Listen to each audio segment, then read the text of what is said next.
John Jordan Buck O'Neill, born November 13, 1911, was a first baseman and a manager in the Negro American League, mostly with the Kansas City Monarchs. After his playing days, he worked as a scout and became the first African American coach in Major League Baseball. In his later years, he became a popular, renowned speaker, helping to renew widespread interest in the Negro Leagues. He played a major role in establishing the Negro Leagues Baseball Museum in Kansas City, Missouri. O'Neill was initially denied the opportunity to attend high school due to racial segregation. During that time, Florida only had 4 high schools specifically for African Americans. After working a summer in a celery field with his father, O'Neill left home to live with relatives and attend Edward Waters College in Jacksonville, where he completed his high school and 2 years of college courses. O'Neill had a career batting average of .288 between 1937 and 1950.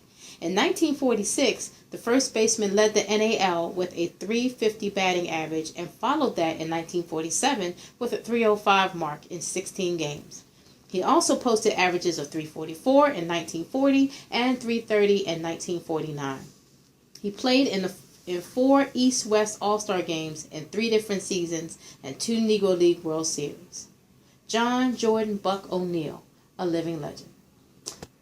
Ernest Ernie Davis, born December 14, 1939, was an American football halfback and the first African American athlete to win the Heisman Trophy. Wearing number 44, Davis played college football for Syracuse University before being drafted by the Washington Redskins of the National Football League, then almost immediately traded to the Cleveland Browns in December 1961. He was issued the number 45. However, he never played a professional game as he was diagnosed with leukemia in 1962 and died at the age of 23. Davis was inducted into the College Football Hall of Fame in 1979. He is the subject of the 2008 Universal Pictures film The Express, based on a non-fiction book by Ernie Davis, The Elmira Express by Robert C. Davis.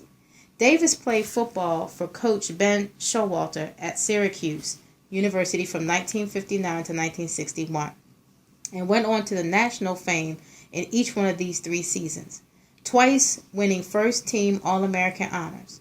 As a sophomore, Davis led the 1959 Syracuse team to a national championship, capping an 11-0 season with a 23-14 win over the Texas Longhorns in the 1960 Cotton Bowl Classic, where Davis was named Most Valuable Player that same season. Davis found discrimination prevalent in the American South during his Cotton Bowl visit to host city Dallas, Texas. Author Jocelyn Selam writes that the banquet following the 1960 game, Davis was told he could only accept his award and then he would be required to leave the segregated facility. Davis and his black teammates were allowed to finish their meals at the banquet.